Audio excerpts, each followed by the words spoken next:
Bukarest frekventált negyedeiben magasodó luxuslakó- és irodaparkok, a globális cégcsoportot kiszolgáló romániai fafeldolgozók és bútorgyárak, valamint az a több mint 50 000 hektárnyi kárpáti erdő, amely az IKEA-t az ország legnagyobb magánerdő tulajdonosává teszi, mind szerves kiegészítői a svéd világmárka csillogó üzlethálózatának.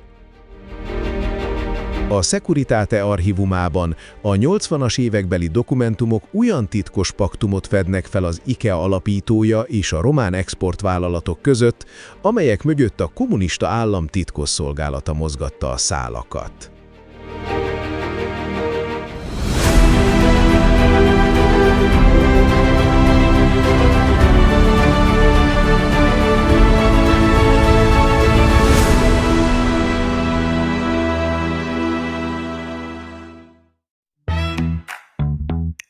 Az IKEA alapítója Ingvar Kamprad 1926-ban született, és kamaszkorában részt vett a svédországi náci formáció ifjúsági mozgalmában, amiben nagymamája is támogatta.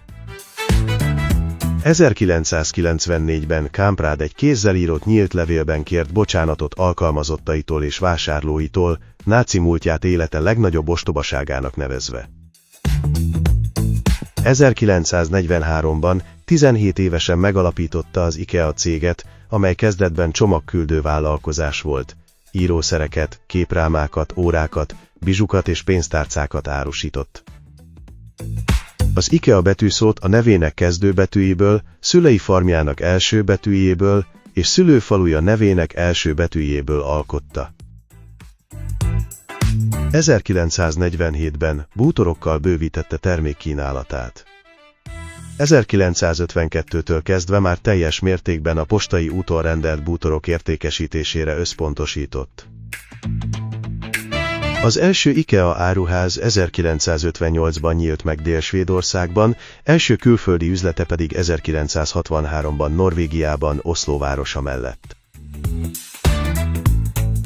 Az első Skandinávián kívüli áruház 1973-ban nyílt meg a svájci Spreitenbachban, majd 1974-ben Németországban, München mellett.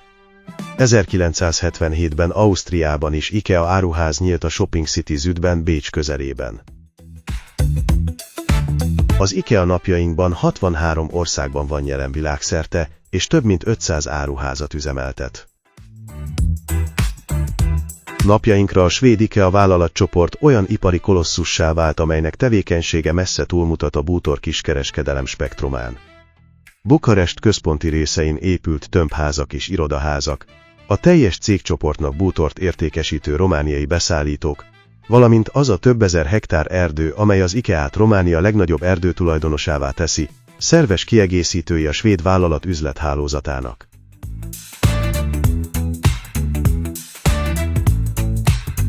A 80-as évek közepén Ingvar Kamprad együttműködési protokollt írt alá a Technoforest Export állami vállalattal, és beleegyezett a Skandinávika műveletben való részvételbe, amelyen keresztül a Securitate, túlszámlázva a két vállalat közötti szerződés kifizetéseit, valutához juthatott.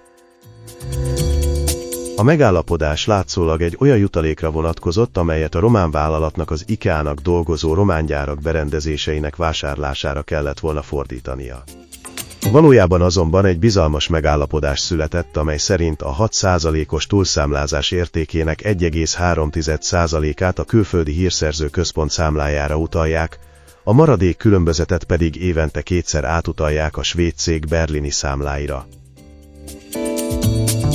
A román állam a művelet során a szerződésen felül $45,000, míg az IKEA $217,000 bevételhez jutott. A túlszámlázási műveletekből szerzett valuta titkos számlákra került, amelyekről a Securitate gazdasági vagy egyéb jellegű akcióit finanszírozták, illetve a kommunista rezsim beruházásait vagy az ország külső adósságának törlesztéseit fedezték. A Skandinávika műveletet a Securitate valutaosztályának akkori vezetője, Konstantin Angelákhé felügyelte, akit 2013-ban az egykor a belügyminisztérium csapatának számító FC Dinamo bukaresti labdarúgóklub elnökévé neveztek ki. A rendszerváltás után a politikai és titkosszolgálati tőke szinte észrevétlenül konvertálódott át, kőkemény milliárdos magánvagyonná.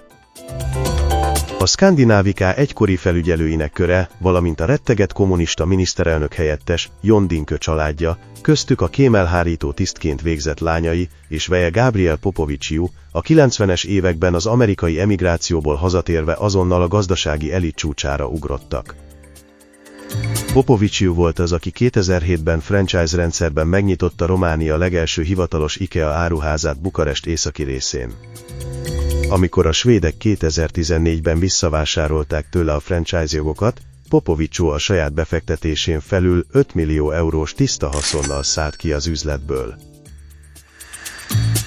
Az Országos Korrupcióellenes Ügyészség azonban bíróság elé állította Popoviciut, mivel a vád szerint az IKEA-nak is otthont adó 224 hektáros állami földterületet csalással, a valós értékénél 150-szer alacsonyabbra értékelve játszotta át a saját cégének.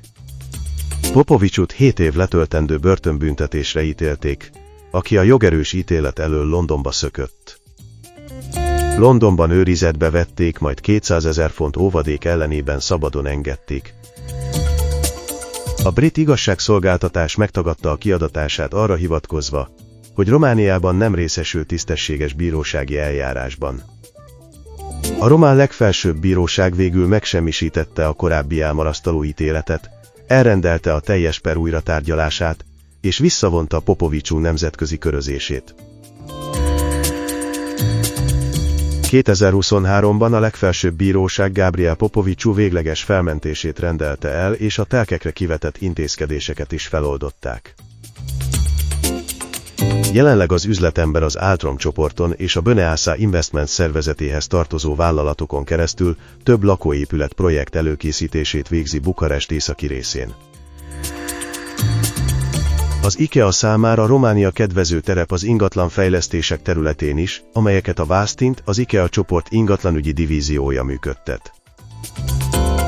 A Romániában már 2008 óta jelenlévő vállalat 2 projektet is kivitelezett a fővárosban.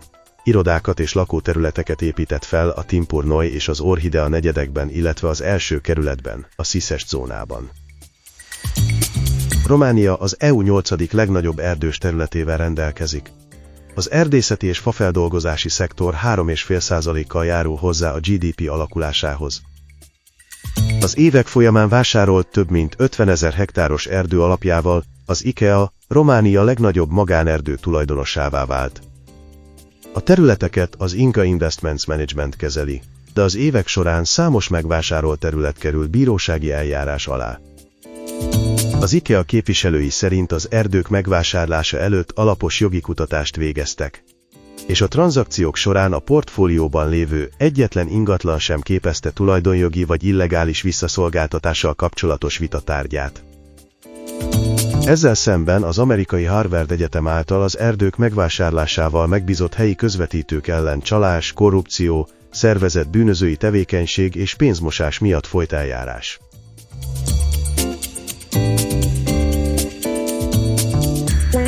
Romániában az elmúlt években több bírót és köztisztviselőt is bíróság elé állítottak az erdők visszaszolgáltatásával kapcsolatos csalások vagy dokumentumok hamisítása miatt. Néhány befektető a bírósági ítéletek után területek nélkül maradt, ezért az IKEA a saját tulajdonában lévő erdőrészeire biztosítást kötött. A tevékenység első évében az IKEA alvállalkozói 55 000 köbméter fát termeltek ki a helyi erdőkből. Köbméterenkénti átlagárral számolva az IKEA nyeresége több 100 millió euró, miközben a területek beszerzési értéke ennek az 1/5. Ez a gigantikus zöld birodalom az elmúlt években a nemzetközi környezetvédelmi szervezetek és az európai oknyomozó újságírás állandó céltáblája lett. Egymást követik azok a súlyos jelentések, amelyek feltárták, hogy a skandináv bútorok gyártásához használt beszállítói láncolatba folyamatosan szivárogtak be olyan faanyagok, amelyeket védett romániai területekről vágtak ki illegálisan.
Bár az IKEA vezetése folyamatosan a nemzetközi fenntarthatósági tanúsítványok meglétével és szigorú jogi auditokkal védekezik, a helyi valóság egészen más képet mutat.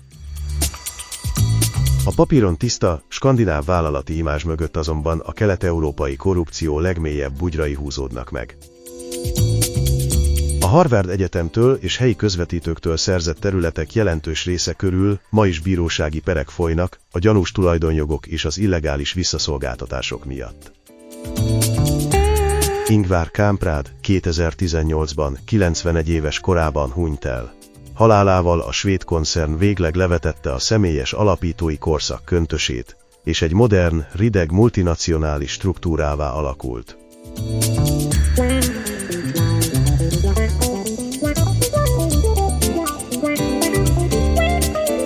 Az egykori titkosszolgálati tisztek és a privatizáció köpönyegéből kibújt milliárdosok ma köztiszteletben álló üzletemberekként élvezik a vagyont, a Securitate megfakult aktái pedig csendben tovább porladnak a levéltárak mélyén. A Kárpátok vitatott tulajdonjogú, védett erdőiből kivágott fák pedig ma is ott fekszenek a gyanútlan európai polgárok nappaliaiban, simára csiszolt, letisztult, lapra szerelt skandináv bútorok formájában.